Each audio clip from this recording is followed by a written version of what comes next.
সামনে বিধানসভা নির্বাচনের আগে এই 5 বছরে এটাই তৃণমূলের শেষ 21শে জুলাই। তৃণমূলের রাজ্য নেতৃত্ব এই বছর জেলা নেতৃত্বকে নির্দেশ দিয়েছে বিপুল সংখ্যক মানুষকে 21শে জুলাই ব্রিগেড আনার জন্য। আর সেই লক্ষ্যমাত্রাকে সামনে রেখে নেমে পড়েছে তৃণমূল কংগ্রেস।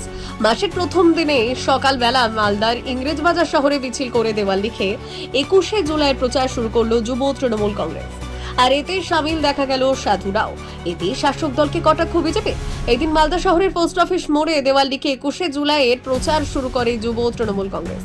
জেলা যুব তৃণমূল কংগ্রেসের সভাপতি প্রসেনজিৎ দাস বললেন, জেলার প্রতিটি গ্রামের প্রতিটি গ্রাম পঞ্চায়েত এলাকায় 21শে জুলাইয়ের আগে প্রচার চলবে এবং হাজার হাজার মানুষ মালদা থেকে কলকাতায় যাবে। এখন যারা তৃণমূল করে তারা জানেই না কি হয়েছিল 21শে জুলাই। আরজি কর থেকে কসবা শাসক দল বর্তমানে যে পরিস্থিতিতে আছে, নিজেদের পাপ স্খলন করার জন্য এখন সাধু সন্তদেরও আশ্রয় নিতে হচ্ছে।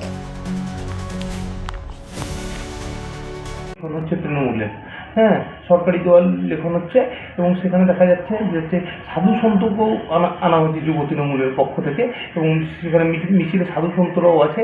তারা বলছে কয়েক হাজার মানুষ তারা নিয়ে যাবে। কি বলবেন? 21শে জুলাইটা কেন, এটা তো এখন যারা তৃণমূল করছে তারা হয়তো নিজেরাই বলতে পারবে না কি কারণে 21শে জুলাই, সেটাই হয়তো বলতে পারবে না। আর সারা পশ্চিমবঙ্গ জুড়ে যেভাবে আরজি কর থেকে আরম্ভ করে কসবা, শিক্ষামন্ত্রী থেকে খাদ্যমন্ত্রী দুর্নীতিতে জেল খেটে বেরোচ্ছে, সেই পরিস্থিতিতে নিজেদেরকে শুদ্ধ করার জন্য যদি সাধু সন্তদের নিয়ে এরা ঘোরে, সেটা খুব ভালো কথা। কিন্তু আমাদের মনে হয় না এই সাধু সন্তদের নিয়ে ঘুরে এখন তৃণমূলের গায়ে যে কালি লেগেছে সেই কালিকে ধোয়া যাবে, সাদা হওয়া আর যাবে না।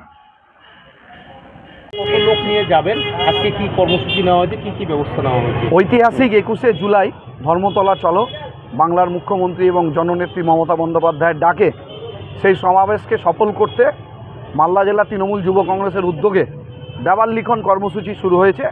146টা গ্রাম পঞ্চায়েতের এবং পৌরসভার বিভিন্ন ওয়ার্ডেই আমাদের তৃণমূল কংগ্রেসের নেতৃত্বের উদ্যোগে এই মেগা দেওয়াল লিখন কর্মসূচি শুরু হলো। আজকে এই ফোয়ারা মোড়ের এই দেওয়াল লিখন কর্মসূচি আনুষ্ঠানিকভাবে শুরু হচ্ছে।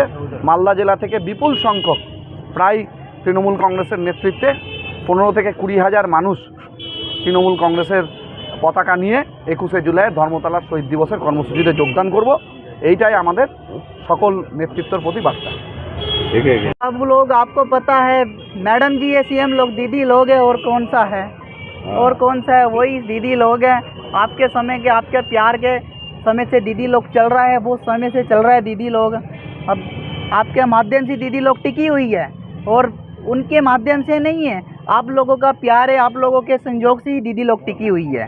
अगर आपका प्यार बना रहेगा तो दीदी लोग टिकी रहेगी, तो आपका प्यार नहीं रहेगा तो दीदी कुछ नहीं कर सकती है। आपका ही प्यार होना चाहिए दीदी को। বিশেষ প্রতিবেদন, উত্তর বাংলার সংবাদ।